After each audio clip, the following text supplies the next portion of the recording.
it is what it is at this point, and what it is sad, really, isn't it? It's got to a point now where it is, and it has been for a while, but now more than ever, the fact that we can't win convincingly, well, not even convincingly, but the fact that we can't win, we can't get 3 points against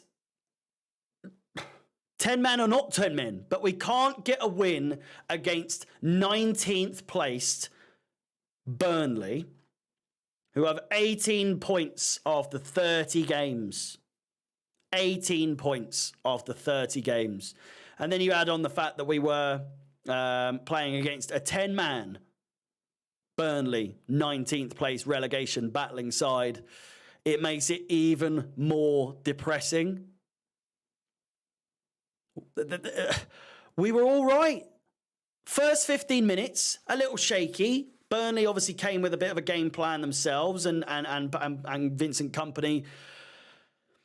Obviously, they had a lot in terms of things that we don't have, and that is a strategy. They have and did have a strategy, and they did have a strategy even after they lost a man, even when they went 1-0 down, even when they went 2-1 down.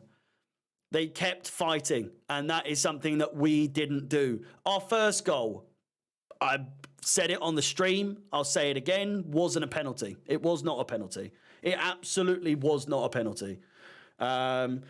Wasn't a yellow card, so therefore it wasn't a red card. I think we were lucky to even go in at halftime 1-0 up. I don't think that the game reflected, the scoreline reflected that we should have been worthy to be in front at halftime. We just weren't.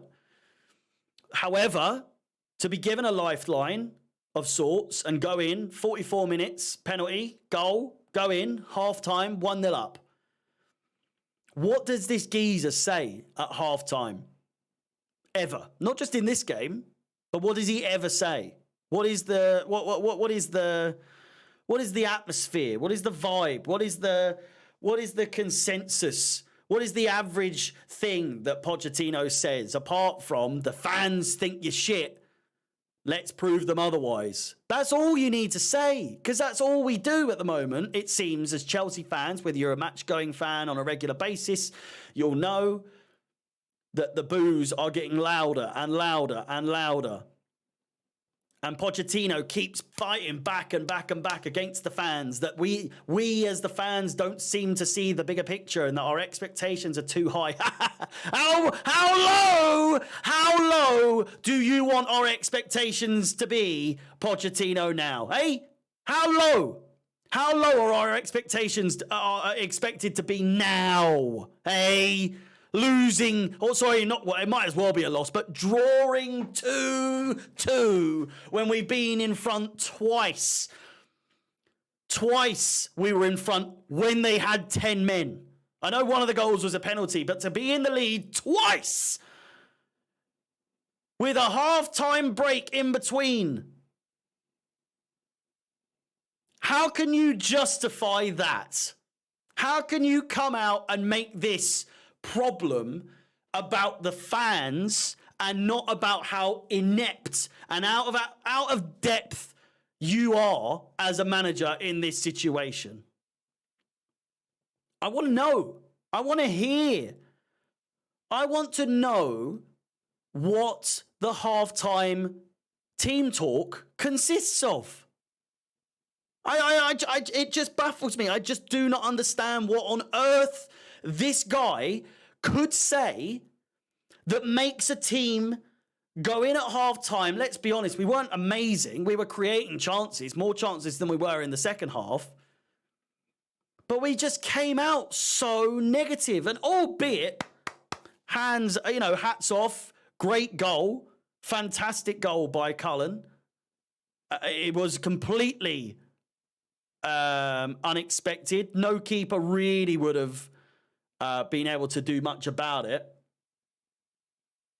But besides that, I don't understand what the strategy was. I don't understand what the game plan was. And without Palmer, Without Cole Palmer, I would love to see where we would be.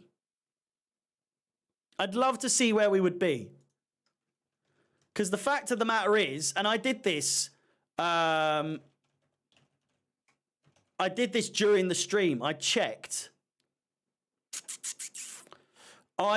where Chelsea were this time last season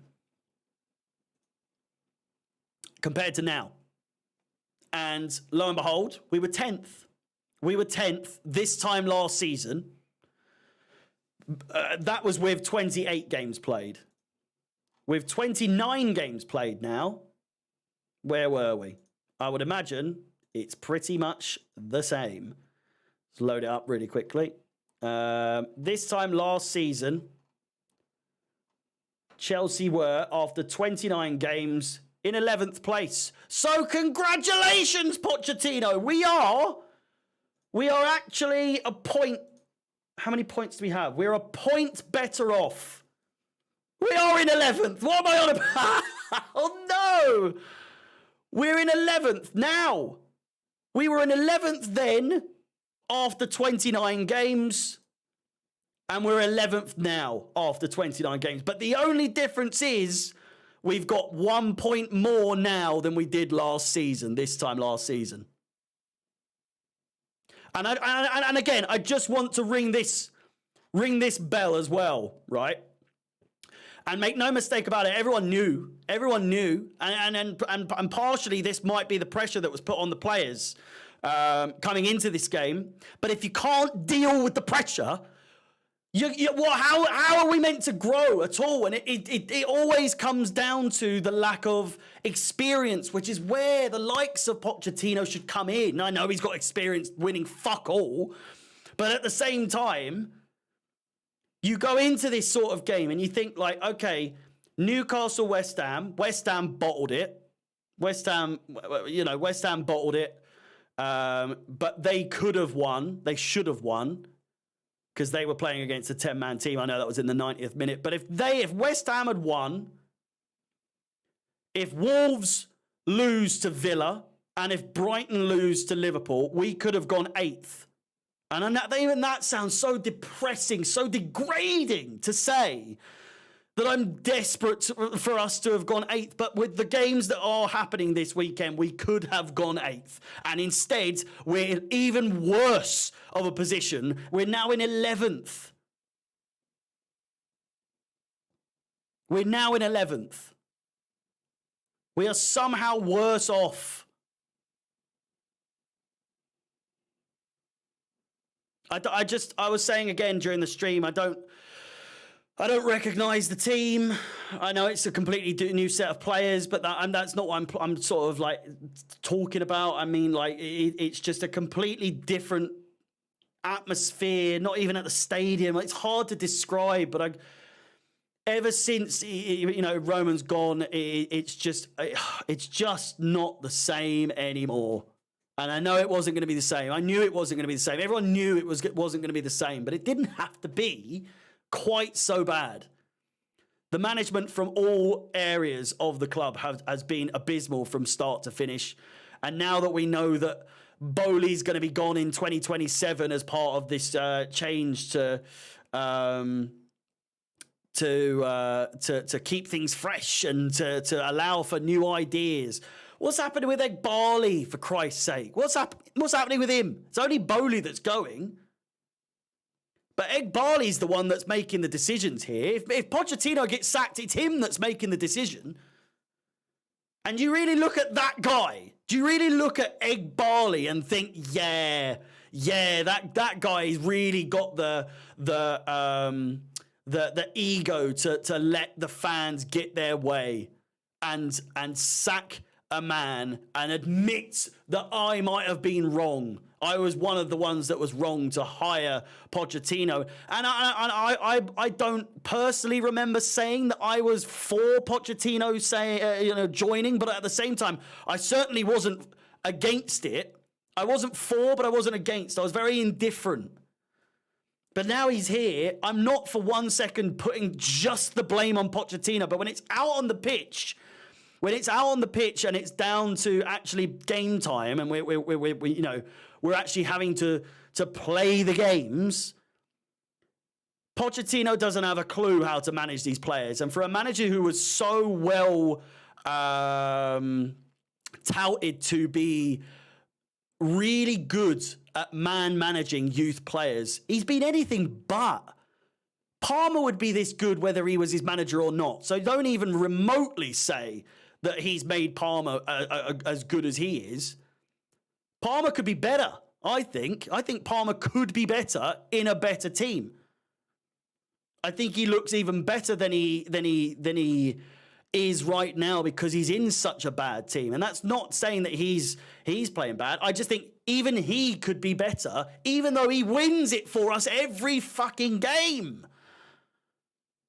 It's so depressing these days to be a Chelsea fan at this point. It's been depressing for a while, but I just, there is zero light at the end of the tunnel right now, where you can really see this being turned around. And it's all well and good saying, well, this season's a write-off and, we've always got next season.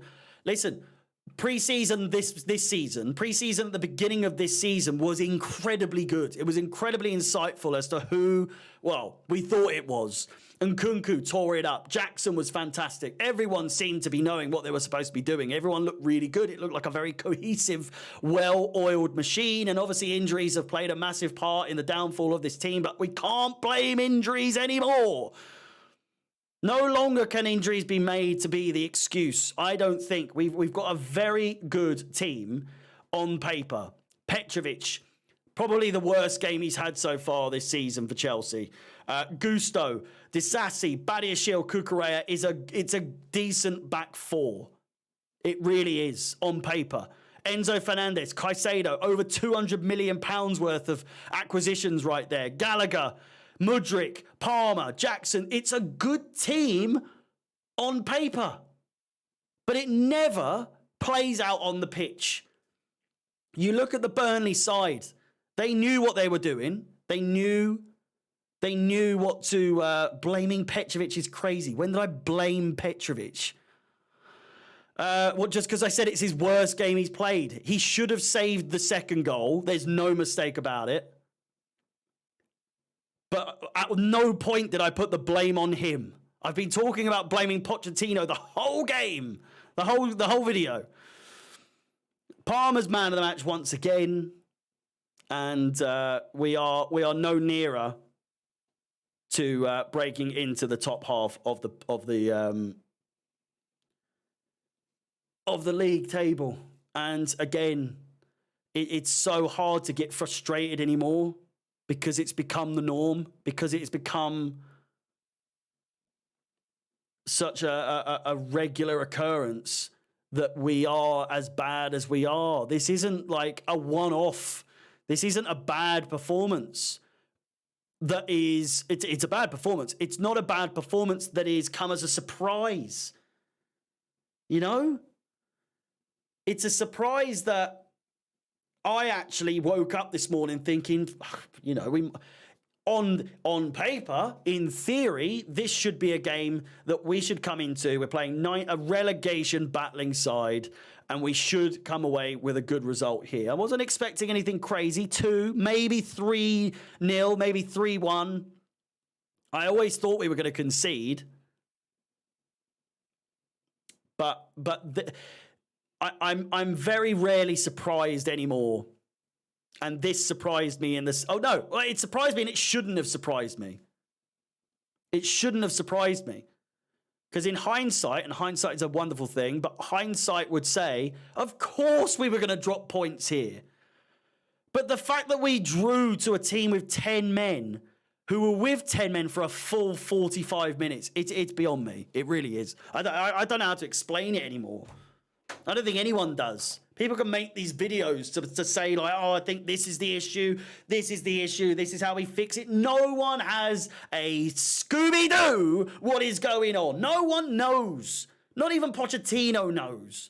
No one knows what the issue is at this club anymore. Like at the core, at the specific core, the specific issue behind this team. No one knows anymore. And it's sad. It really is sad. And then Raheem Sterling comes on and gets an assist. It's just... It is what it is. Please like the video, subscribe, hit the bell notification to be notified of any future content on the channel. Yeah, thanks for watching. See you later. Bye.